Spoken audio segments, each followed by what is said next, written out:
유그노파에 대해서 이렇게 한번 살펴보겠습니다.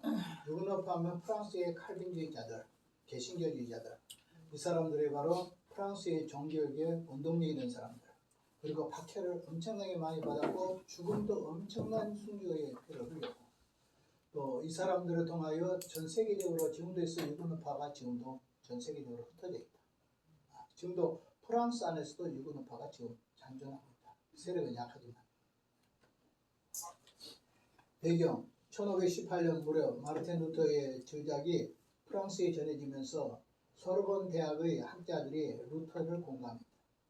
하지만 가톨릭에서 루터를 비난하기 때문에 1521년 이후에 개신교 신앙을 가진 자들은 화형을 당한다든지 망명의 길을 선택할 수밖에 없었다.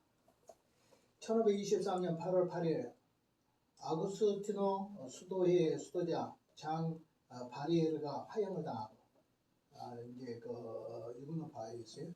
1546년 10월 7일 피에르 아까 르클레르 그 사람이 목사가 오늘 예배 참석자가 그와 예배 참석자가 화형당했고, 1534년 10월 18일 파리 오를레앙 등 여러 도시에서 카톨릭 교리를 비판하는 문서들을 내걸었던 이 경문 사건이 발생했다.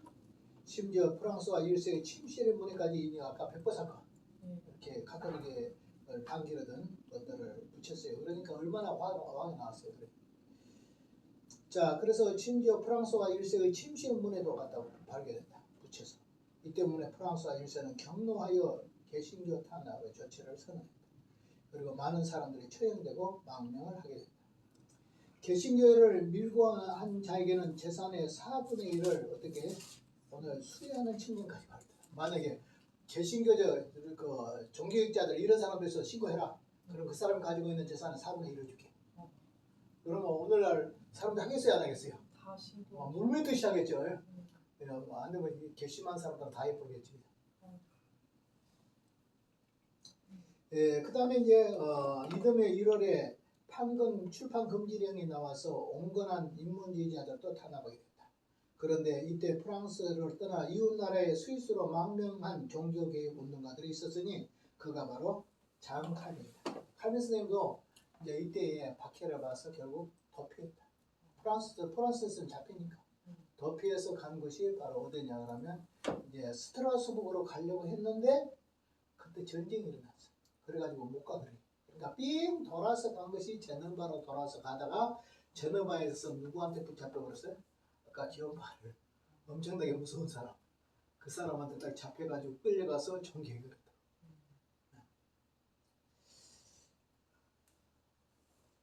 예, 사실 1540년까지 프랑스에서는 루터의 영향도 있었지만 점차 존 칼빈의 영향력이 강했다.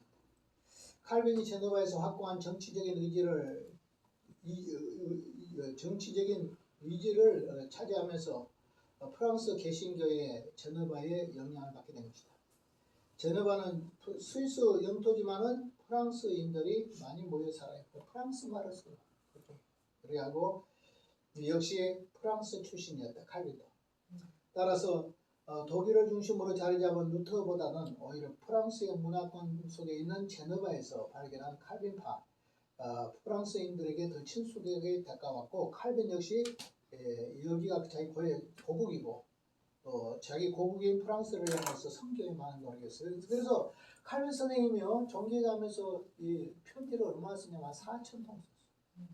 이걸 전 유럽을 상대로 해서 대단한 것이죠. 그 칼빈 이야기 뭐 이런 거 있어요. 편지를 쓰다 보면 어떻게 했냐면 하루 종일 편지를 써야 돼. 그러니까 편지가 막 무더기로 오잖아요. 답을 써야 될 거잖아요. 답을 쓰다 보면 어쨌든 해가 진지 해가 뜬지 달이 뜨는지 모르겠어요. 그만큼 힘들게. 그래서 한 4,000통 썼어. 그 가운데서 지금 한 2,700통 정도가 남아있다. 칼빈의 편지 중에 서간 분들. 그런데 나도 좀 찾아서 읽어봤으면 좋겠어. 칼빈이 그 당시에 쓴 편지들 한번 좀 읽어보면 좋겠다. 이런 마음. 자, 그래서 이제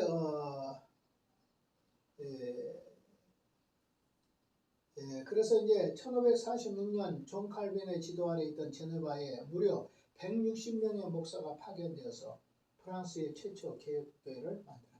그러니까 칼빈의 지도를 받은 그러니까 제네바 아카데미 하우스, 그러니까 제네바 신학대학, 여기에서 공부한 사람, 공부한 사람들이 프랑스로 대거 왔는데 선교사와 마찬가지죠. 몇 명이라 했어요? 160명. 무려 160명의 목사들이 오늘 프랑스에 파견됐어. 칼빈이. 자기 고향 나라니까 그렇겠죠. 프랑스의 최초 개혁교회를 세웠다. 1559년 지하에서 신앙고백 대회가 열렸으며 프랑스 개신교회가 지하에서 자리 잡고 있었다. 개신교도는 왕권을 옹호하는 가톨릭 교회를 반발하는 대귀족, 그 다음에 정부를 옹호하는 개신교, 그러니까 가톨릭 교회를 반발하는 대귀족과 정부를 옹호하는 개신교의 가르침에 호감을 갖는 부르주아 상공인들, 그러니까 상공인들이 여기 협력을 했으면 대단히 저 정도 능력이 되겠죠. 그 농민을 중심으로 상당한 범위에서 퍼져나왔다. 이거는 이제 이근호의 세력이 커지면서 가톨릭 역시 위기감에 가져서 가톨릭 동맹을 결성했다. 가톨릭끼리. 이로 인해서 바알로바 왕조의 치세에서 이근호와 전쟁이 벌어졌다. 그 가톨릭과 개신교가 이근호와 전쟁이 벌어졌어. 이근호의 전쟁은 성 바돌로메 축제를 학살로 정점을 찍는다. 아까 결혼식 때 있죠. 메르치라는 그 가톨릭이 아주 지독한 사람. 그래서 자기 아들을 결혼시켜 놓고 그날 마고라는 신부를 데려다 놓고 그 가운데 그 다음에 학살을 그 당시 학살을 할 때도 그 자기 아들이 10살짜리밖에 안 됐으니까 섭정을 하는데 그 섭정을 할 때 그 개신교주의자들을, 그러니까 유근호파를 죽여라. 그 제가를 어머니가 요구를 해서 받아. 왕이 제가를 해줘, 죽여라. 제가를 해주고 나니까 그날 막 사람 피 베리는 데 싸우고 그랬죠. 막 목숨을 걸고 싸우고 죽고 싸우고 막 고함지고 난리지. 그냥 밤새도록 죽이니까 뭐 사람 떼거지로 결혼식 때 모였던 사람들 귀족들 막 다 죽이니까. 그러니까 그걸 보고 그 10살짜리가 왕이 미쳐버려. 그 모습을. 그래도 어머니는 메르치 어머니는 멸치 같은 여자야. 괴롭혀. 그리고 박해의 복판에서 서 있어. 마고라는 이 며느리를 굉장히 미워하고 그렇게. 자, 그래서 이제 어떻게 됐냐 그러면 그때 여기에 성 바돌로메 축제의 학살로 정점을 찍었는데 이 시기에 살아남은 이근호들은 스위스와 네덜란드를 비롯해서 신교도의 우수한 국가들에 이주를 해서 이후에 네덜란드 독립전쟁, 그 다음 30년 전쟁에 개신교 편에서 싸웠다. 그리고 나간 사람들도 이제 신앙 자유를 위해서 싸웠고 그렇다 이 말이에요. 그해 10월에 지속된 소요 사태에서 희생된 사람의 숫자가 가톨릭에서는 2,000명이 있다. 가톨릭은 축소시킬 거 있잖아. 자기들은 사람 안 죽였다고. 그 사람들 중에 가톨릭이 있잖아. 개신교. 그럼 자기들은 숫자를 줄여야 되겠죠. 여기 자기들은 뭐라고 해요? 2,000명이 죽였다. 그런데 당시 가까스로 목숨을 건진 이근호의 공작, 그러니까 귀족, 슐리 귀족의 말하기를, 공작이 말하기를 그때 죽은 사람은 7만 명이 될 것이다. 그때 죽은 사람 7만 명이면 얼마 되고 도시 하나 다 쓸어버린 거 아니에요? 보통 도시 옛날 작은 도시는 한 4만 됐잖아요. 근데 7만, 옛날에 한 500년 가까이 전에 한 7만을 죽였다. 학살했다. 그건 가히 진짜 끔찍스러운 것이죠. 또 뭐라고 말하냐면 현대 역사가들은 파리에서 희생자가 3,000명 정도로 추정해. 그러나 실제적으로 보면 지금 역사가들도 이런 것들을 축소시켜. 그리고 가톨릭은 더 축소시키고. 아마 이 쉘리 공작이 말하는 7만 명이 다는 7만 명이 될까는 모르겠는데 상당히 사실은 그 당시에 현장에서 봤으니까 이런 자기도 죽을 고비에서 넘겼으니까. 낭트 칙령 1598년 헨리 4세가 반포한 낭트 칙령은 종교의 자유를 인정받아. 이렇게 싸우다가 앉아 박해로 막 다 죽게 생겼잖아요. 그러니까 실제적으로 프랑스 파리를 파보면 시신이 가더라고요. 밑에 그 당시에 막 시신을 못 치워가지고 그리고 샘리강입니까? 그 강에 이렇게 보면 막 강에 사람들의 시체가 막 쌓여가지고 그 다음에 물이 막 위로 올라가지고 넘칠 정도로 시신이 막 그래가지고 피가 막 강에 가득할 정도로 요 정도로 그리고 시신을 못 치워서 결국은 누가 해서 그 집단을 안 매장을 해버렸다 그러는데 아마 지금 파리가 그 밑이 지금 도시가 그 시신들 위에 세워졌는 거예요. 근데 실제로 우리나라도 그래요. 이게 임진왜란 때 있죠. 근데 죽은 사람들이 지금 부산의 동네가 내가 봤더니 동네에 가니까 지하철 공사가 되니까 땅을 파잖아요. 땅을 파는데 그때 임진왜란 때 그 사람들의 시신이 어마어마하게 나와. 그리고 그다음 너무 많아서 못 치워. 그래가지고 그냥 그것을 그냥 들어버려. 시신이 너무 많아. 그래가지고 그 당시에 쓰던 뭐 대나무 같은 거, 그다음 막대기 같은 거, 이런 칼 같은 거, 갑옷 같은 거 막 이런 게 나오잖아요. 이런데 그것을 다 우리들 생각할 때 다 팔려고 하면 도시 자체가 막 뭉개져서 그런지 그냥 전철하는 데만 딱 파고 나머지 이렇게 해버립니다. 이렇게 아마 프랑스 파리도 그렇지 않을까? 그때 시신 못 치우는 사람들이 땅에 매장돼가지고 되지 않았을까? 특별히 꼭 한번 보세요. 유황 마고, 유황 마고, 유황 마고 난 두 번 봤는데 아주 피비린내. 지금 역사가들이 이렇게 말한 것은 조금 몇 줄이밖에 안 있잖아요. 그 영화로 돼서 그것은 참 굉장히 실감나요. 그래서 한번 집에 들어가서 이제 시간 났을 때 좀 너무 잔인해서 좀 그런데 유황 마고.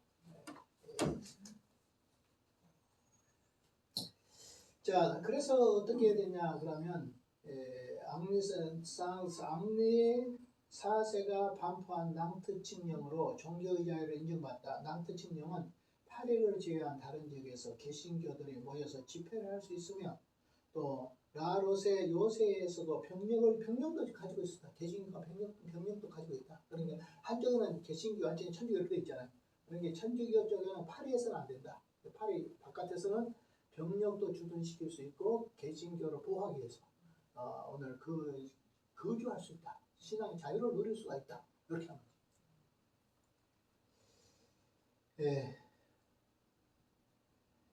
그래서 이제 그리고 그 비용은 18만 에코를 해마다 국왕이 지불한다. 그러니까 개신교주의자들한테 이제 보호하기 위해서 들어가는 비용을 매년 돈이 얼마 되는지 모르겠는데 18만 에코 프랑스 돈으로 이 정도 매년 지불하도록 이렇게 되어 있다. 이그노의 긴급한 상황을 대비하기 위해서 150개를 요새를 얻었다. 그러니까 이그노의 신앙을 보고 목숨을 보호하기 위해서 요새를 만들었는데 150개를 만들었다. 그러니까 얼마나 철두철미하게 이렇게 또 일어날 줄 모르니까 이렇게 150개의 요새를 건설했다. 다만 이그노는 카톨릭 교회도 유그노는 카톨릭 교회에도 11조를 별도로 바쳐. 그러니까 유그노들은 뭘 바치냐면 천주교한테 11조를 바쳐. 그리고 왕은 오늘 어떻게 했냐면 유그노 파들한테 매년 아까 얼마로 했어요? 오늘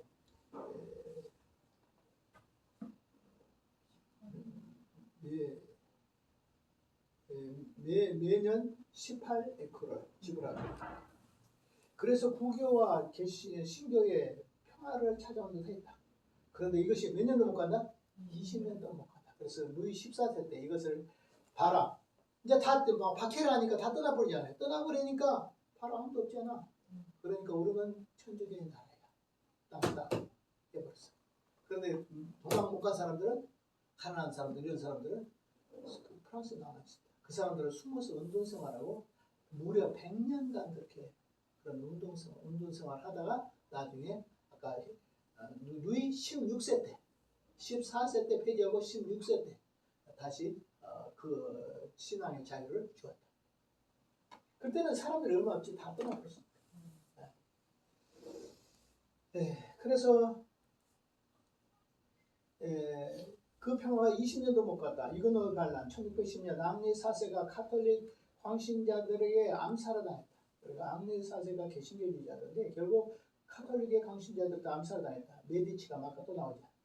예, 섭정으로 인해서 나이 어린 몇 살? 나이 어린 루이 13세가 즉위하자 이그노의 입장은 약해졌고 그 다음에 차별은 여전했다. 이 때문에 르왕 공자 앙리는 저항 세력을 조직하여 1621년 반란을 일으켰다. 이그노 반란. 국왕군의 이그노 군대의 본거지인 라 로세를 함락시키지 못했고 1622년 퐁페리 협정으로 일단 전쟁이 끝났다. 그러나 루이 13세는 퐁페리 협정을 준수하지 않고 결국 분노한 이그노를 1625년 다시 반란을 일으켰다. 개신교 국가 네덜란드의 지원을 받은 프랑스의 왕립 해군이 라로셀 근처에서 레셈섬에서 함락하자 1626년 라로세시의 루이 13세가 파리 협정을 맺었다.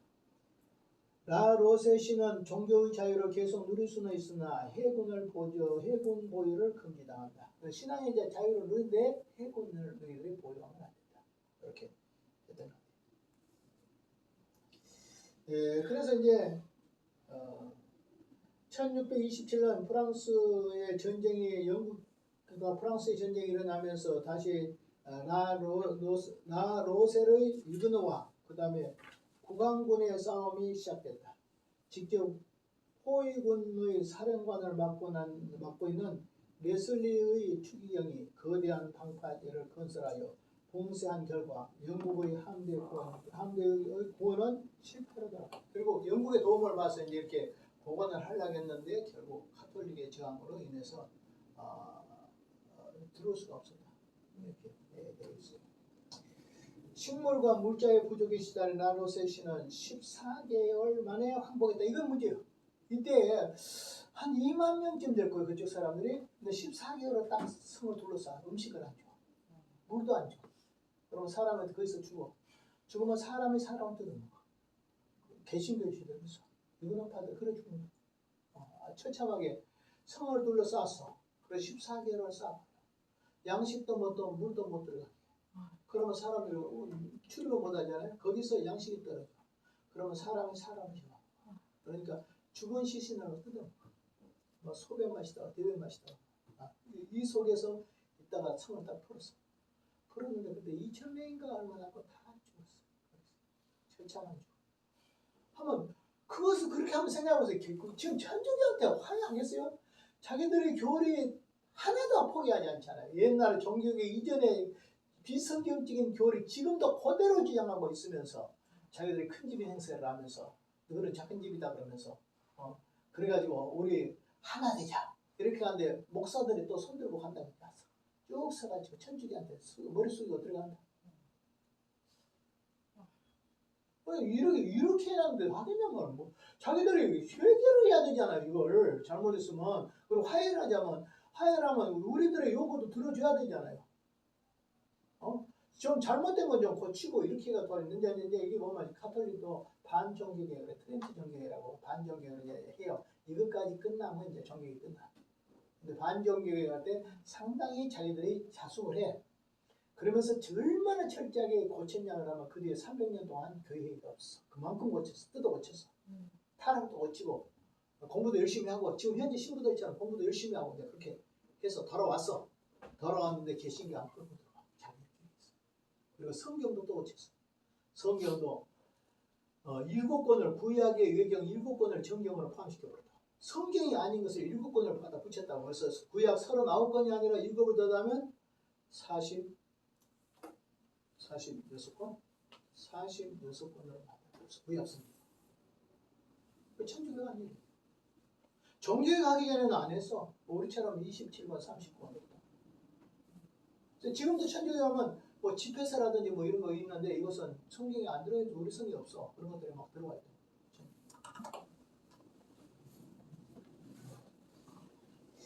그래서 이제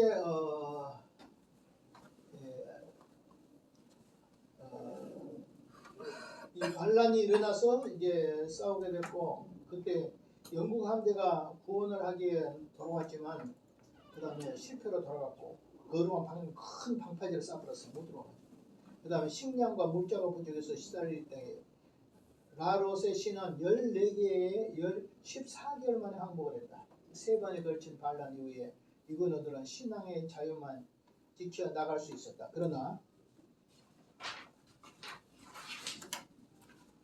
그러나 유고노 지방에 가졌던 정치적, 군사적, 자치적은 모두 사라졌다. 반란을 진입한 루이 13세와 유실리 추기경은 외교상의 이유로 낭트 칙령을 전제했다. 30년 전쟁의 와중에 독일의 개신교국가 스웨덴과 동맹을 맺고 내부의 안정을 얻으려던 프랑스의 유교노들에게 온전한 조치를 취했기 때문에 대외적인 관계 때문에 결국은 이렇게 개신교 나라들하고 이렇게 교류하기 위해서 결국 저기 프랑스의 유교노들을 이렇게 했는데 루이 14 때 낭트 칙령을 폐지하고 난 뒤에 몇 년 만에 다시 했다고? 100년 만에. 그때가 누구죠? 루이 14세 때 폐지했고 16세 때 다시 복원을 해서 신앙의 자유를 부여했다. 이건 정치적인 목적에서 그렇게 했다.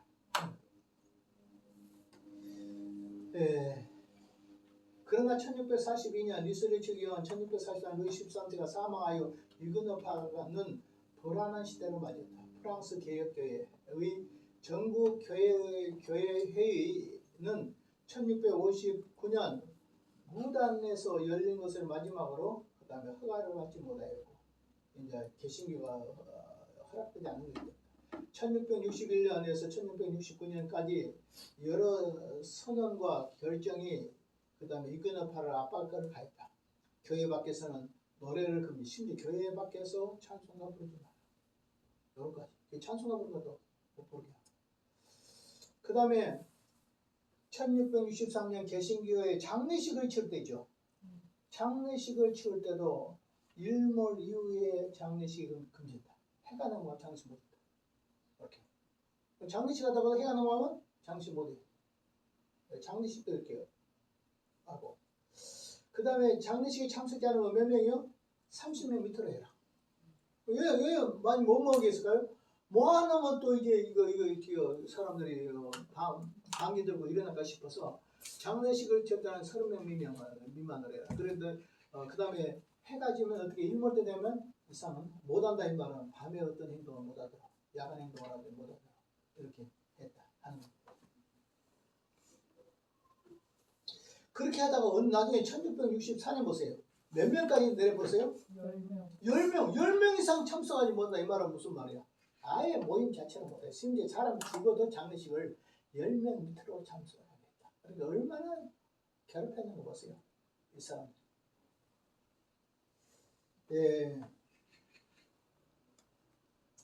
교회의 조직도 제한되어서 토론 집회가 금지되거나 토론 집회가 금지되거나 지역교회 회의가 왕의 고문으로부터 심의를 받아야 돼요. 교회 회의가 왕의 고문단으로부터 심의를 받아야 돼요. 간섭받아야 돼요. 그 다음 1663년 다른 지역의 교회들이 연락을 주고받는 것도 못해요. 교회들끼리 편지도 못 주고받아요. 이렇게. 완전히 얼마나 또 개신교가 높은 직무를 받지 못해. 개신교주의자들은 높은 직위를 못 올라가. 그 다음에 직업을 제한해버려요. 그 다음 카톨릭에 개정한 사람들은 늘어나고 개신교 장교들 가운데 많은 숫자가 나타났다. 그 다음에 드라고나드 나중에 가면서 루이 14세는 개신교에 대한 탄압을 시작했고 1681년 5월에서부터 왕의 직속 용기병들이 개신교 마을을 점령하라고 그 다음에 시에서 약탈하고 강간을 하고 살인을 한다. 왕의 희망에 따라 개신교들을 강제로 이단으로 표기해서 카톨릭으로 개종하도록 압력을 가했다. 3년 뒤에 1685년 2차 드라고나드의 재개에서 1685년 10월에 많은 개신교가 개종을 하거나 망명을 하거나 그 다음에 실질적으로 프랑스 내에서 개신교들이 붕괴된다. 그러니까 천주교로 돌아오고 많이 돌아와 버리고 그 다음 떠나버리고 남은 사람들은 소수만 이렇게 남겨서 아무 힘도 없게 됐다. 몽테부르의 칙령, 낭트 칙령의 폐기.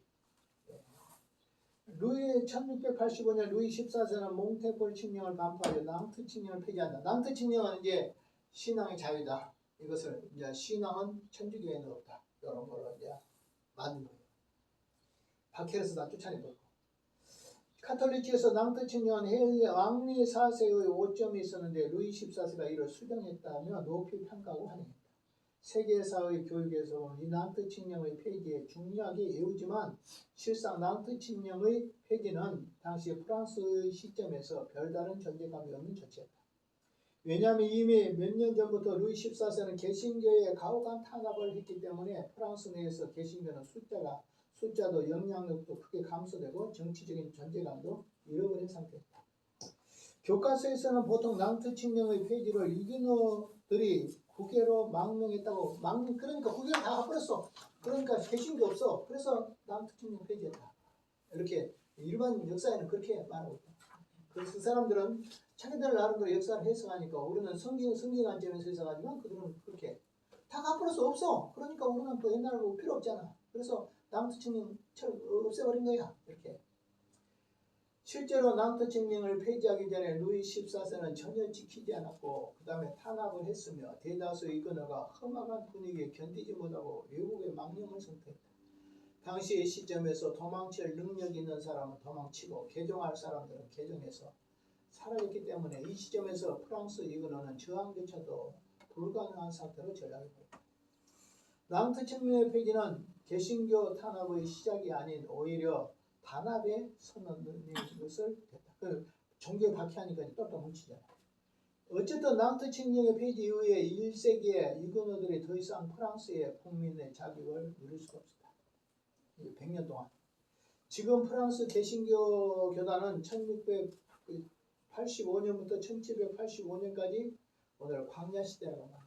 프랑스 교회사에서 이때가 바로 프랑스 교회의 광야 시대.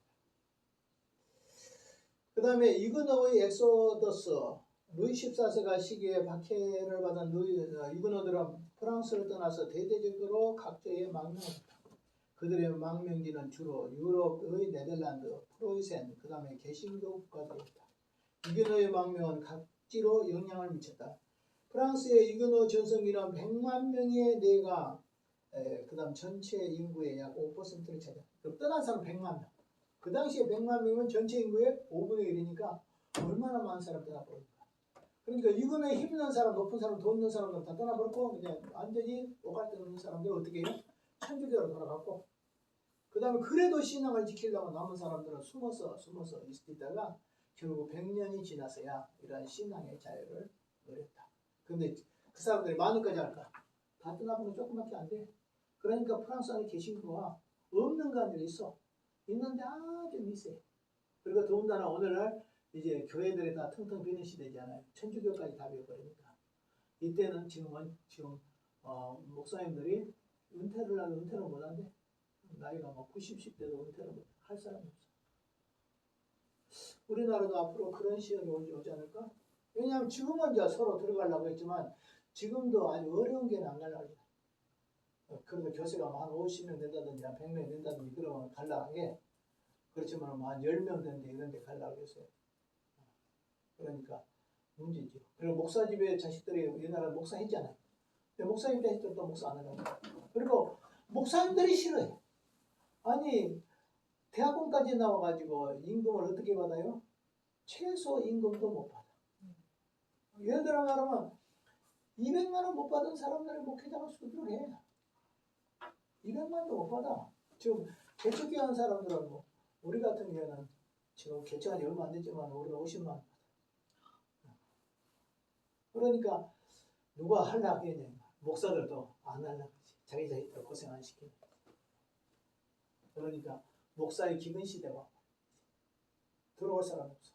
교회 문 닫게 생겼어. 왜냐하면 있을 사람이 없어. 들어올 사람이 없어. 그러면 어떻게 되는지 아세요? 교회당 건물을 얼마나 크게 잘 지었죠? 지금 시골에 보니까 한 500명씩 다녔던 그 교회들이 뭐 4층으로 잘 지어놨던 의리의리하게. 근데 사람들이 지금 4명, 5명밖에 없어. 그럼 교회 청소 어떻게 할까? 한번 상상을 해보세요. 교회 청소를 어떻게 하냐고. 그 넓은 공간을 어떻게 청소하냐. 할머니, 할아버지들이. 그 다음에 공간을 어떻게 낼 건데. 전기세 어떻게 낼 건데. 수도세 어떻게 낼 건데.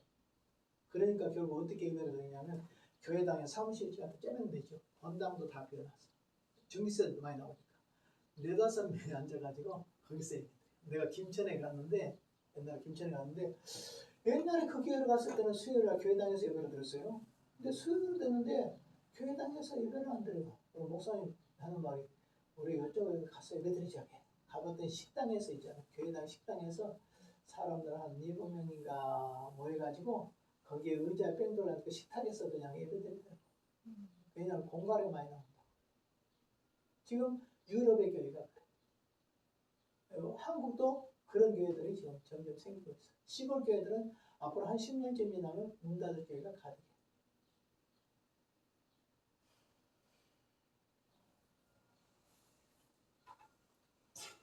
네, 그래서 이제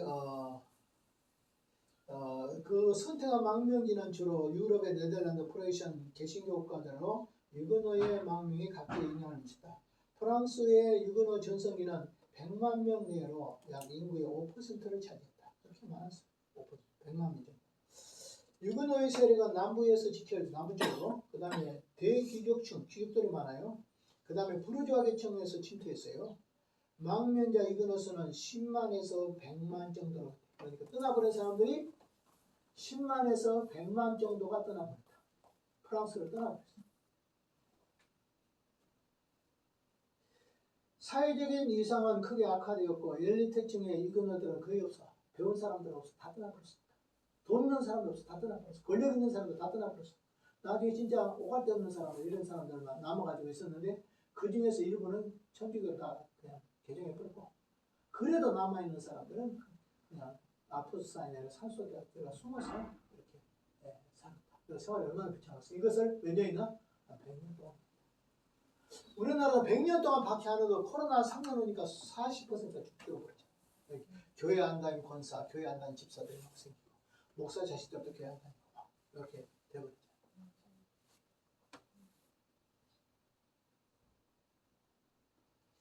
네, 그래서 1760년 이거는 약 70만 명 정도 줄어들었어요.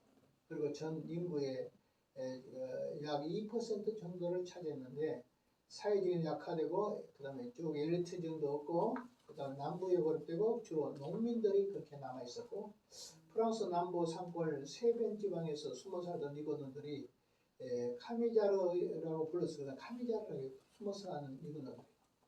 1702년에서 1710년 중앙정부에 그 저항하면서 산소에 살았어요. 그러다가 비록 저항의 실패로 끝났어요. 세변 지방의 이변호들은 그 위에 깊은 산속에 숨어서 살다가 힘겹게 명맥을 유지해갔다. 개신교가 얼마나 지금 힘없이 있다가 지금은 이제 자유를 줬는데도 신앙의 자유를 주면 신앙을 잘해야 되잖아요. 신앙생활 안 해. 그래가지고 우리나라나 전 세계적으로 돌아갈 것 같아요. 미국에 지금 현재 천주교 같은 데도 신부가 없어. 신부를 지금 안 해. 카톨릭 신학과를 안 갈라. 그러니까 지금 유럽에서는 신부를 못 구해. 성당에. 못 구하니까 어디서 데려오냐 그러면 아프리카에서 수입이 와. 흑인들 신부들을 수입이 와. 그래도 안 되니까 어떻게 하냐면 평신도로 또 미사를 인도할 수 있다. 그런 법을 만들었다. 지금 현재 그렇고, 지난번에 프란체스코 교황 이런 사람도 있지만 그 사람은 진짜 선한 사람 아니야. 다른 사람들은 막 빅민가 아니야. 하나님 말씀합니다. 종교다운 게 있죠. 그래가지고 기독교 아니라도 각 종교마다 구원이 있다. 이렇게 생각. 그리고 동성연애 중요해.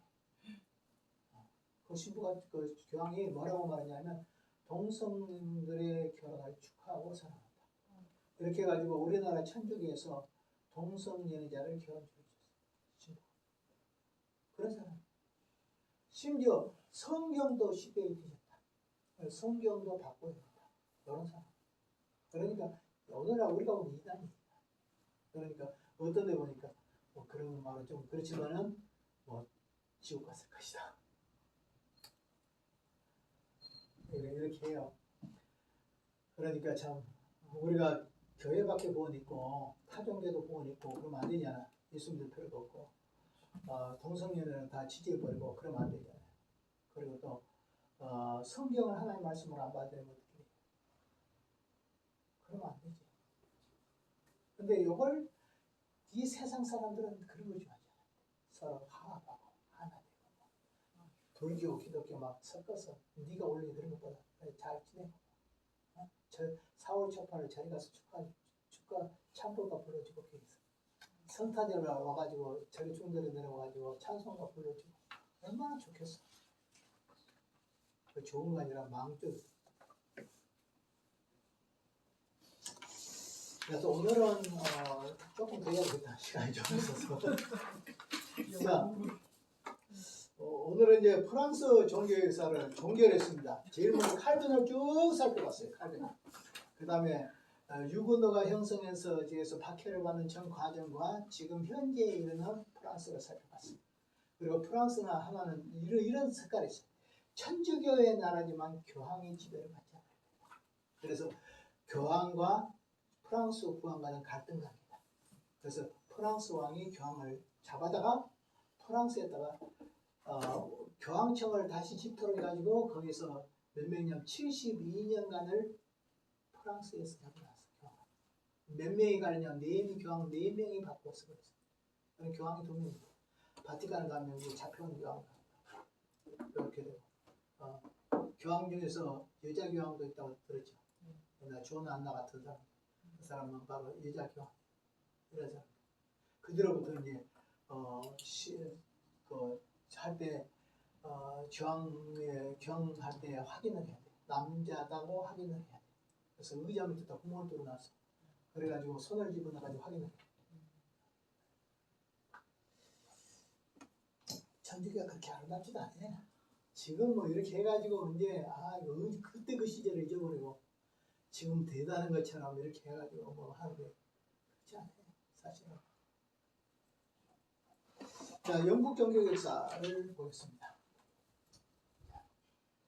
제일 먼저 롤라드 운동이라고 했습니다. 롤라드 운동이라는 것은 무슨 말이냐면 위클리프의 제자들로부터 위클리프라는 것은 종교개혁 이전에 한 100년 전에 종교개혁자가 있었어요. 그리고 루터 이전에 한 100년 전 이전에 그 사람 위클리프 아까도 이야기했는데 위클리프가 영어로 성경을 번역해서 이렇게 하고 개신교적인 교리를 가지고 있어요.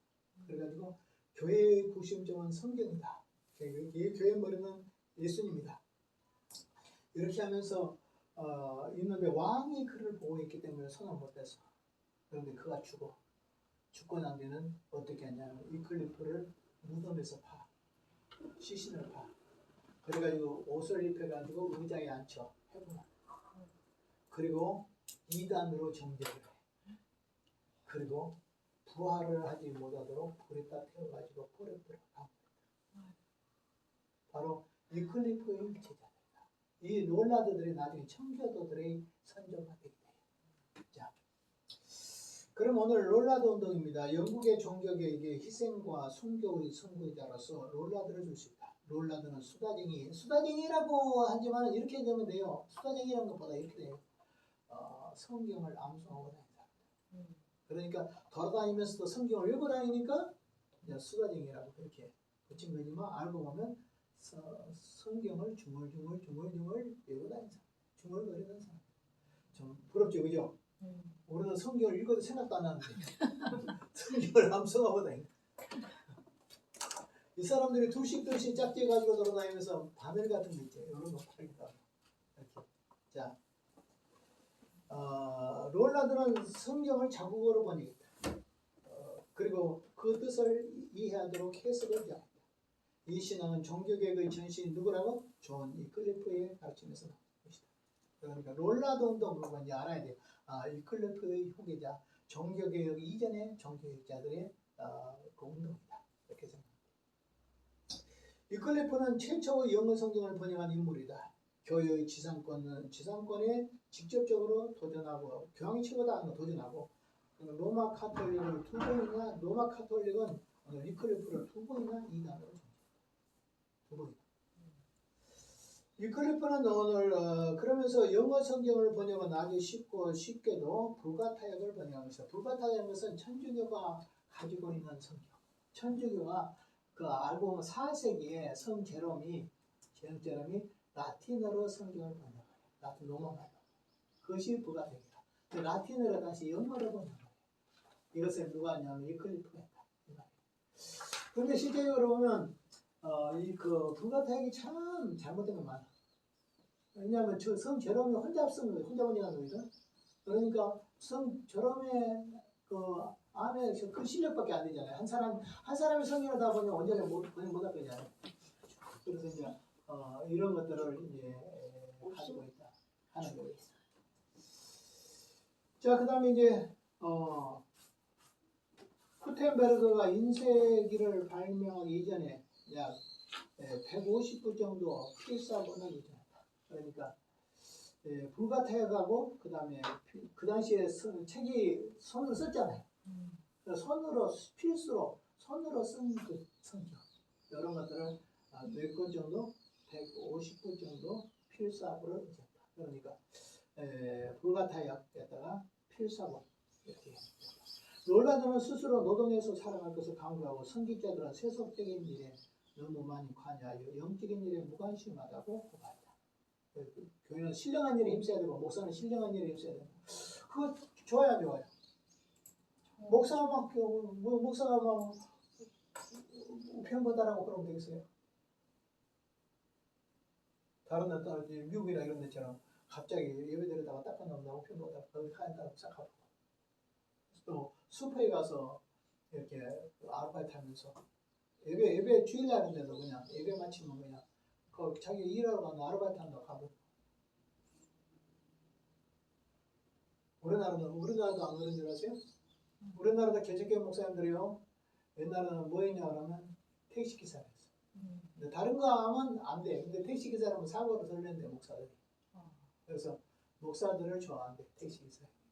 그래서 택시기사들의 생계가 어려우니까 목사들이 생계가 어려우니까 택시 운전해가지고 그렇게 해서 요즘은 이제 그보다 좀 나은 방법이 있어. 뭐냐면 장애인들 보호 됐죠. 그거 하면 뭐 전번에 이야기했는데 300만 원까지 벌어는데 밤 9시까지 또 한대요. 또 밤에 하면 더 돈이 배로 납니다. 그러니까 아침에 하고 밤에 피곤하겠지만 그렇게 하면 300 이상씩 수입이 된다고. 그래서 그 개척교회 목사가 뭐 어렵지 않게 이렇게 생활할 수 있다고. 그래서 오늘날도 그런 거 많이 하잖아요. 교인들도 많이 할 건데. 그거 장애자 그 돌보기. 롤라들은 스스로 운동에서 살할 것을 강조하고 성직자들은 세속의 일에 너무 많이 관여하여 영적인 일에 무관심하다고 말했고 일반 신자들에게 설교를 허락한다는 제목으로 롤라들은 많이 비판했다. 롤라들이 이제 성경을 많이 알고 있으니까 평신도들의 설교를 많이 했나 봐요. 그러니까 너는 설교권이 없는데 설교를 해서 이렇게 됐죠. 예를 들면 존 버년도 있잖아요. 18년 동안 감옥에 갇혔거든요. 그 이유가 뭐냐면 설교권 없어. 신학교 안 나왔어. 근데 설교했어. 그래서 무허가 설교냐.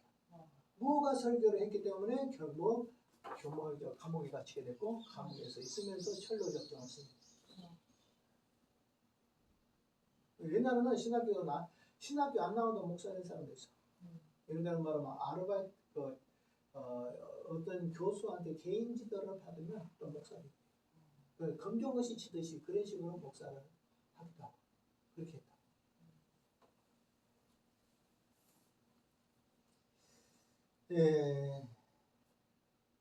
일부 롤라드들은 12가지 성명서를 제출함으로 믿는 바를 천명했다. 로마 카톨릭 교회의 권위자들의 귀를 거스르는 내용으로 중세교회의 간섭을 정지한 것들이다. 영국의 왕 헨리 4세가 이단자들을 화형시키는 법을 만들어서 롤라드들은 많이 죽었다. 그러니까 헨리 4세 때 롤라드를 이단으로 몰아가지고 그 다음에 화형을 많이 당했다. 롤라드. 영어 성경의 아버지 틴데일 이 사람은 이제 성경을 영어 성경 번역한 사람인데 한번 보겠습니다. 시작. 존 위클리프는 롤라드에게 영향을 끼친 인물로는 라틴어 성경을 영어 성경으로 번역을 했으며 윌리엄 틴데일이 원어 성경을 영어로 번역했다. 자, 아까 위클리프는 그 라틴어로 번역된 카톨릭 성경을 영어로 번역했어. 근데 틴데일은 뭐냐? 히브리어와 헬라어로 된 성경, 그러니까 구약의 히브리어, 신약의 헬라어로 된 것을 영어로 번역했어요. 그러니까 이 사람 더 대단하죠. 이 사람도 결국 감옥에 가. 감옥에 끌려가서 나중에는 철저하게 잡혀. 출판을 하려고 할 때 그 책을 다 산다게. 딱 샀다 있잖아. 천주교석을 샀어. 사가지고 기름을 뿌려서 다 펴버렸어. 성경 자체. 다 모두 수거해다가 불에 태워버렸어. 그러니까 나중에 이런 말이, 내가 너무 추우니까 담요 좀 부탁한다. 겨울에 너무 추우니까. 많이. 그 다음에 나한테 그 속에도 나한테 히브리어 성 사전, 헬라어 사전을 좀 줬으면 좋겠다. 여기까지 부탁해. 나중에 처참하게 순교에 제보를 해. 그런데 이분이 번역한 거 있잖아요. 이분이 번역한 거 지금 킹제임스 바이블 있죠. 바이블의 한 70%에서 80% 이상이 틴데일입니다. 그래서 어느 정도냐면 틴데일의 성경을 껍데기만 바꿔놓은 것이 킹제임스 바이블이다. 이 정도로 따라까지 이분 아주 실력 있는 분이고 성경을 했는데, 결국 성경을 출판을 영국에서 못하니까 독일로 와가지고 했는데, 결국은 오발장에서 붙잡혀서 철저한 처우를 마칩니다. 틴데일 보면 눈물 나요. 자, 그래서 윌리엄 틴데일은 원어 성경을 영어로 번역한 사람이다. 그래서 뭐라고 말한다고? 영어 성경의 아버지라고 합니다. 틴데일을 영어 성경의 아버지라고 말한다. 그는 옥스퍼드 대학교에서 모르렌 홀에 입학하여 1512년 학사학위를 받고 1515년 석사학위를 받고 나온 지 3개월 만에 로마 카톨릭의 사제가 됐어요. 원래 사람 로마 천주교 사제야. 신학을 시작했지만 성경을 배우지 못한 틴데일은 개인 단체를 만들어서 성경을 논의하고 가르쳤는데, 언어의 재능이 있어서 6개국어를 번역해요. 6개국. 그러니까 이 사람 대단하죠. 6개국어를 했다. 어떤 사람은 29개국어를 한 사람도 있고, 옛날에 에드워드 영인가 하는 그 신학자, 구약 신학자였는데, 그 사람은 영국어를 29개를 한. 근데 진짜 유럽에는 이런 사람들은 신학자들은 목회 안 해. 돈 다 주죠. 대학에서 연구만. 평생 대학에도 안 갔죠. 연구만 하도록 하죠. 그래서 학자로 가죠. 학자로. 우리나라는 딱 나가면 학위만 딱 받으면 어느 큰 교회 가. 교회로 들어가. 결국 큰 교회에 들어가기 위해서 이렇게 되고요. 그러니까 불쌍히 크질 않아. 박사학위 받고 나서 안 커. 작품도 책도 못 쓰냐. 시간도 없어요. 언제 책을 써? 이렇게. 그러니까 사명감도 결여되고 이렇게.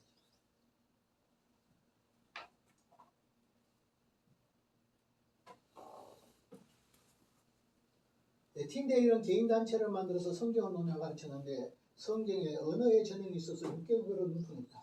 1515년 인문주의자 에라스무스가 있는 캠프리지 대학으로 옮겨갔다. 에라스무스가 번역한 신약 성경을 접하기 위해서였다.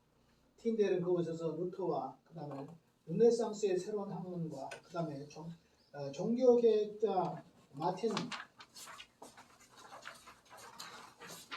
루터의 가르침을 접했다. 성경의 가르침과 동떨어진 로마 카톨릭의 궤변과 외식을 목격하였고, 역겨운 그 로마 카톨릭에서 루터파로 개정했다. 원래 이 사람은 천주교에 있다가 그 루터파의 그 천주교의 잘못된 걸 보고 다시 루터파로 개정해버린 사람이 오늘 틴데일이다. 그는 설교를 통해서 고위 성직자들, 수도원장, 수도사들을 비판했다. 틴데일은 동료들과 선배들로부터 경고를 받았다. 1522년 이단성의 혐의로 소환되었으나 무혐의로 석방됐다. 그는 성경을 번역하여 있게 하는 일만 타락한 교회를 제거하는 길이라고 했다. 성경을 번역해서 성경을 자꾸 읽도록 하는 것이 종교개혁이다. 왜냐하면 하나님 말씀을 바로 알아야 되니까. 그는 성경을 번역하여 읽게 하는 일만 교회 타락의 그 교회 타락한 교회의 개혁의 길이라고 생각했다. 영국의 왕이 성경을 대중언어로 번역한 것을 금지했으므로 1524년 4월에 런던을 떠나서 독일의 함부르크로 갔다. 왜냐하면 거기서 번역하려고. 책을 영국에서 내면 이제 완전 이단 정리 되니까 독일로 가서 이제 이렇게 하려고 함부르크로 갔다. 성경을 번역하는 일이 자신을 바쳤으므로 가난과 좁은 공간 속에서 외로움과 배고픔을 이기고 1525년 마침내 신약 성경을 번역했다. 신약이 아니라 신약 성경을 번역했다. 그 다음에 루터주의를 반대하는 세력으로 말미암아 독일 켈런에서 인쇄하지 못하고 또 그리스도 인쇄를 독일에서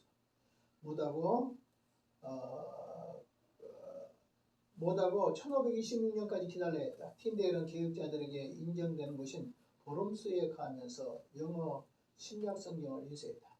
벨기에의 아타 베르프에서 더 많은 영어 성경을 인쇄했다. 그러니까 독일에서도 인쇄하고 벨기에에서도 인쇄했다. 영어 성경. 그는 영어 신약 성경을 영국에서 밀수되었으나 런던 세인트 폴 대성당 앞에서 성경이 다 붙어있어. 밀수했는데 거기서 다 사버렸어. 사가지고 갖다가 성경 자체를 다 붙여줬다. 얼마나 원통이에요. 팔아야 될지 개인의 속에 들어가야 될지 카톨릭에서 사가지고 다 붙여줬습니다. 옛날도 그런 일 있잖아요. 무슨 자기들의 조금 손해가 된 일이 있다 그러면 그걸 집단으로 싹 사가지고 주문해가지고 불태워버리고 그런 것처럼. 그래서 이제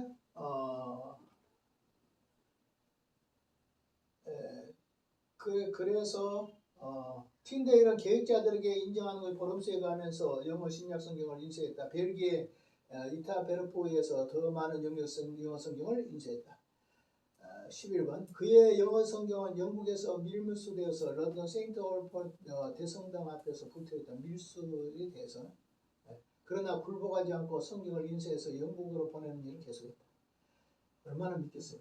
1535년 지명수배가 된 틴데일은 그 다음에 안트베르프에 있는 틴데일을 필립스에 의해서 고발을 당해서 검거가 됐다. 제목은 루터파 이단자. 루터파 이단으로 몰아서 틴데일. 그는 이신칭의를 주장했으니까 예수를 믿음으로 그렇게 된다. 이것 주장했기 때문에 이단이 된 거야. 이거 주장 안 했으면 이단이 안 될 건데. 그래서요. 그러나 이 교리를 얼마나 귀한교리인지 알아야 돼요. 생명을 걸고 지켜야 되겠죠. 연옥을 부인한다는 이유, 지신칭의 교리 부인, 그다음 연옥 부인한다는 이유로 빌보르드의 성에서 1년 135일을 같이 지냈어. 근데 완전 지하에서 같이 지내가지고 너무 고통스러운 것이 호소되죠. 틴데일의 마지막 서신. 존경하는 각하, 여기서 온 기회가 차죠. 그에게 어떻게 결정해야 할지 잘 아시리라고 믿습니다. 주 예수의 이름으로 각하에게 간청합니다. 겨울 동안 여기에 머물러야 한다면 간수장에게 부탁해서 저 물품을 사용했으면 합니다. 이곳에는 고통스러울 정도로 춥고 콧물 감기에 걸려서 계속 콧물이 나오니 머리를 따뜻하게 해줄 모자가 필요합니다. 모자.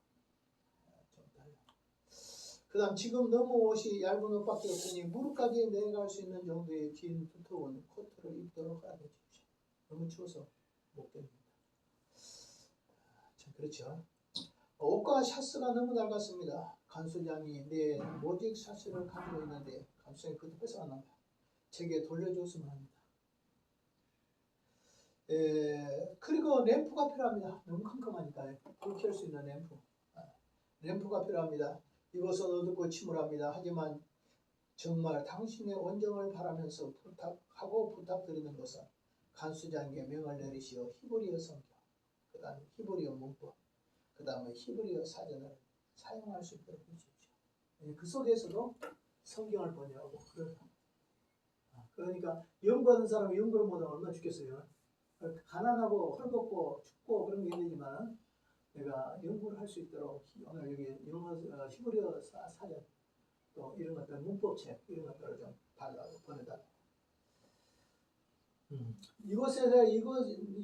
그러면 이곳에서 연구하면서 시간을 잊을 것 같습니다. 각하여 당신의 영혼의 구원을 위해 원하신 대로 이루어지기를 바랍니다. 이런 고통 가운데 있는 틴데일은 결국 화형을 당했다. 1536년 10월 6일 이른 아침 쇠사슬에 틴데일은 목을 묶고 목에 상으로 만든 올가미를 걸고 장작더미 위에 놓은 뒤 행기평관이 올가미를 잡아당기자 틴데일은 교수형에 대한 사람처럼 매달린 채 질식에서 사망이 됐다. 장작불이 붙자 그의 몸은 부들부들 떨면서 고통스러웠다. 그는 이렇게 하나님의 부르심을 받아 하나님께서 얼마나 처참한 게 진짜 세상에 영광 하나도 받지 못하고 세상 권세 다 학식도 있고 다 있는데 세상은 얼마든지 편하게 살 수 있고 세상 말로 행복하게 살 수 있는데도 하나님의 신사명 성경 번역을 하다. 그렇게 다 성경 번역을 하려고 하다 영국서 못 번역하니까 다시 독일로 가고 독일에서 못 보니까 벨기에로 가서 번역하고 그렇지 않으면 이렇게 해가지고 그다음에 런던으로 다시 성경을 번역한 것을 보냈더니 카톨릭에서 사가지고 다 풀려버리고 그 속에서도 또 이제 누가 밀고해서 감옥에 갇히고 그 같이 이제 1년 며칠이라 했죠. 그 같이 있으면서 너무 춥다고 긴 옷 하나 있으면 좋겠다고 모자 하나 있으면 좋겠다고 그 참 우리가 기도해 그 소박한 소망이잖아요. 그런 거 하나도 제대로 안 되고 그 다음에 램프볼 좀 있으면 좋겠다고 그 다음에 히브리어 성경 히브리어 문법 이런 거 성경 원어 이 책 있으면 좋겠다 좀 달라고 그런데 그것도 안 됐어요. 그 다음에 교수형씨 화형을 시킬 때 교수형처럼 목을 매달라서 죽여가지고 화형을 제했다 이렇게 말하고 있습니다.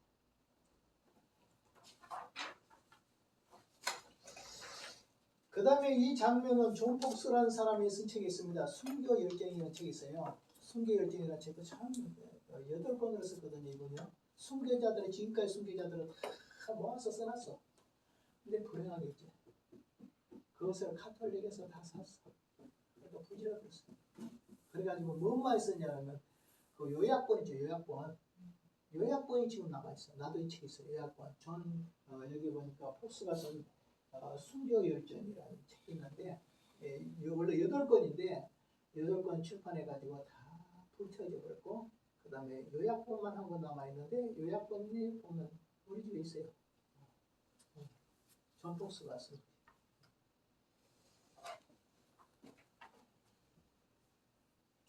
존 폭스는 다음같이 전하기를 공판이 끝났어도 사형을 받을 죄목을 찾을 수가 없었다. 하지만 그는 아우스부르크에 내려진 황제의 칙령에 의해서 정죄를 받아 사형장으로 끌려갔다.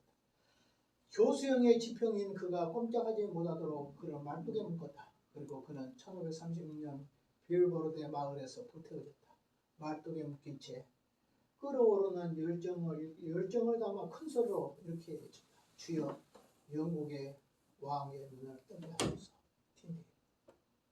이게 마지막 자기가 죽으면서 주님 영국의 왕의 눈을 열어주십시오 하고 죽었어요. 그 다음에 1611년 킹제임스요 이게 나왔잖아. 또는 흥정성경은 90%가 누가 번역한 거예요? 보세요. 90%가 틴데일이 번역한 거예요. 그런데 이것을 출판을 했잖아요. 누구 이름으로? 왕의 이름으로. 누구와? 킹제임스 바이블이잖아요. 킹제임스 이름으로 됐잖아요. 까품만 껍데기만 띄가지고 와서 붙여놓은 것에 지나지 않아. 그럼 틴데일을 왜 죽였어? 틴데일을 왜 죽였냐고. 그런데 틴데일이 번역한 성경을 왜 또 다 썼냐고. 그러니까 한번 생각해봐라고. 틴데일은 하나님의 뜻을 이루지 못하고 죽은 것 같다. 그렇지만 그가 번역한 것은 얼마냐서 킹제임스 바이블로 든 거야. 그래가지고 오늘도 지금도 전 세계적으로 가장 많이 보는 성경 킹제임스 바이블. 지금 우리나라에도 킹제임스 바이블이 있고. 그래. 그리고 하면 우리는 이것을 그냥 좋다고 보기도 하고 때로는 지겹다고 안 보기도 하고 덮어놓고 그런데 이 책을 번역한 사람은 어떻게 죽었는데 이것을 번역. 그러니까 이런 어떤 스토리를 안다 그러면 우리가 있잖아요. 성경을 어떤 스토리를 안다 그러면 역사의 스토리를 안다 그러면 우리는 그냥 보지 않아. 성찬의 뜻과 잠만 봐도 그냥 안 봐.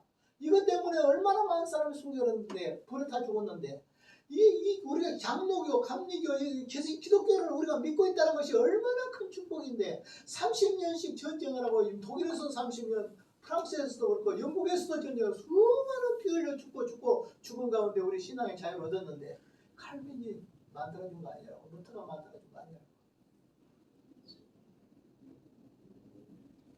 우리는 그분들을 기간적으로 모르지. 그러나 우리는 그분들만 생각, 칼빈이나 루터만 생각하면 안 돼. 이것을 신앙을, 개신교의 신앙을 정치적으로 보존하고 목숨을 걸고 지키려고 했던 그 성주들도 있을 것이고 영주들도 있을 것이고 이런 사람들도 있을 거잖아요. 수많은 사람들이. 우리는 너무 감격이 없이 성취하신 거예요. 자, 그래서 오늘 흥정역 킹제임스 바이블의 90%가 틴데일이 번역한 것이다. 틴데일이 순교하기 전에 독일 쾰른에 있는 마일즈 커버데일 그 사역으로 영국에서 영역으로 신구약을 출판했는데 틴데일이 죽은 지 불과 몇 개월 후에 영국의 왕 헨리 8세가 매튜 바이블을 공식적으로 인정한 틴데일이 몇 달 뒤에 인정했다. 몇 달 전에 죽이고 몇 달 전에 그 기도가 응답됐네. 주여 영국의 국왕의 눈을 열어주십시오 하고 틴데일이 죽었는데 열렸네. 몇 개월 만에 됐으니까. 그래서 틴데일이 죽은 지 불과 몇 개월 후에 영국의 헨리 8세가 매튜 바이블을 공식적으로 인정했다. 이것이 틴데일 성경을 커버데일의 작품이라고 표지를 바꾼 것이다. 표지만 딱 바꾼 것이 하나 여기 아까 말한 대로 매튜 바이블. 그 다음에 또 하나가 뭐예요? 킹제임스 바이블. 킹제임스 바이블은 몇 퍼센트가 들었어요? 90% 정도가 틴데일이 번역한 것이 오늘 이 속에.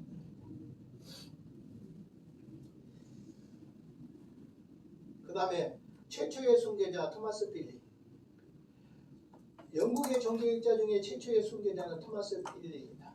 필리는 영국의 종교의 아버지이다. 최초의 순교자이다. 개혁을 위해서 순교자가 된 틴데일에게 이 사람 틴데일의 영향을 받아서 오늘 이 순교자인데 토마스 빌리라는 사람. 존경받는 학자 휴 라티미를 개종시킨 사람입니다. 이 빌리라는 사람은 유명한 신학자 휴 라티미라는 사람을 개종시킨 겁니다. 1511년에서 1513년 캠프리지 대학에서 가르치고 있던 에라스무스는 그리스어 신약 성경을 라틴어로 번역했다. 이 성경을 금서로 지연됐으나 토마스 빌리는 이 성경을 읽고 싶은 의욕이 생겼다. 그는 이단이라고 금서로 정리된 이 성경, 에라스무스가 번역한 거 신약 성경, 이 성경을 읽은 후 디모데전서 4장 15절에 눈이 멈춰버렸다. 믿보다 모든 사람이 받을 만한 이 말이여 그리스도 예수께서 죄인을 구원하시려고 세상에 임하셨다 했도다. 죄인 중에 내가 개수니라. 이 말씀을 읽고 나서 그가 회심한 거죠. 빌리의 마음에 성령의 조명을 받고 기쁨과 은혜가 넘쳤다. 이 말씀을 묵상하면서 승리와 한의를 느꼈다. 거듭남을 경험한 빌리는 자신만 아니라 모든 것이 새롭게 보였다. 그는 새 사람이 된 것이다. 빌리는 성경 연구에 힘쓰고 이 기쁨을 감출 수 없어서 캠프리지 대학의 성경 연구회 관을 만들고 성경을 가르쳤다. 이때 교수인 스테피드르가 교정했다. 그러니까 이 빌리를 통해서 새로운 또 한 개종자가 나오는데 존 프리스라는 사람이다. 그 다음에 윌리엄 틴데일도 성경 연구반에서 토마스 빌리의 도움. 그러니까 알고 보면 토마스 빌리에 가서 틴데일도 거기에 영향을 받아 이렇게 했습니다. 놀라운 것은 빌리가 변화를 본 휴 라티머가 개종을 했다. 그는 캠프리지 대학의 최고의 석학이요. 그 다음에 감독인데 줄터의 감독. 개종 후 그는 종교계의 사도. 그는 개종을 한 뒤에 종교계의 사도라는 별명을 얻었다. 빌리는 공개적으로 복음을 전파하기로 마음먹고 1527년 동부 잉글리아의 전도를 떠났다. 복음을 들은 지역 수도사들이 빌리를 비난하고 공개적으로 조사했다. 1527년 검거되었을 때 시편 151편을 떠오르면서 감옥에서 은혜를 지었다. 감옥에서도 시편 151편, 이것은 바세바가 지은 죄를 다시 회개한 거예요. 마침내 1531년 8월 19일에 영국의 종교학자 최초의 순교자로 화형을 당했다. 빌리가 이렇게 화형을 당하고 그 성경 그룹 속에서 오늘 틴데일도 나오고 수많은 사람들이 나왔다. 형장에 이르자 빌리는 무릎을 꿇고 잠시 기도한 후에 일어나서 말뚝을 안고 그것에 입을 맞췄다. 자기가 순교하려고 하면서 무릎 꿇고 일어나서 자기가 매달려 죽을 그 말뚝에 입을 맞췄다. 그리고 하늘을 우러러보며 사도신경을 앞섭니다. 형장에서 기도해. 그리고 자기가 죽을 말뚝에 입을 맞춰. 그 말은 무슨 말이야? 순교가 영광스럽다 이 말이겠지. 그리고 사도신경을 합성. 주님의 성육신과 십자가의 죽으심을 고백하면서 빌리는 눈물을 냈다. 이런 모습을 지켜본 사람들은 감동을 받았다. 집행자가 준비되었습니까? 라고 물었다. 예, 라고 대답했다. 그는 빌리를 말뚝에 쇠사슬로 묶었다. 그의 사랑하는 친구 원어는 한없이 눈물을 냈다. 그들은 눈으로 마지막 인사를 했다. 빌리는 친구에게 친절한 웃음을 보면서 말했다. 남아있는 양떼를 부탁합니다. 주님께서 오실 때에 당신의 양떼를 돌보시는 것을 볼 것입니다. 이제 장작더미에 불이 붙었다. 화염은 순식간에 타올랐다. 빌리는 예수님을 여러 번 외쳤다.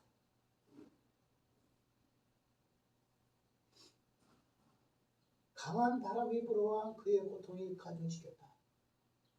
화염 속의 빌리의 몸은 더 움직이지 않는다.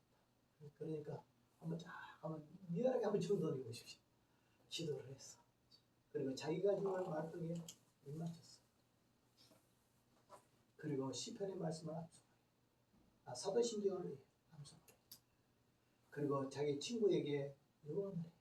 양떼를 부탁한다. 그리고 죽어. 원망 없이 불타. 우리는 탱자나무 가시 하나만 찔러도 아파서 죽겠다고 난리인데 화염의 불 속에서 하나님의 나라를 바라보고 죽어. 그리고 죽을 때 누구를 부르다 했어요? 예수님 하면서 죽었다 했어. 자, 오늘 여기까지 합시다. 그러면 다음에는 이제 영국의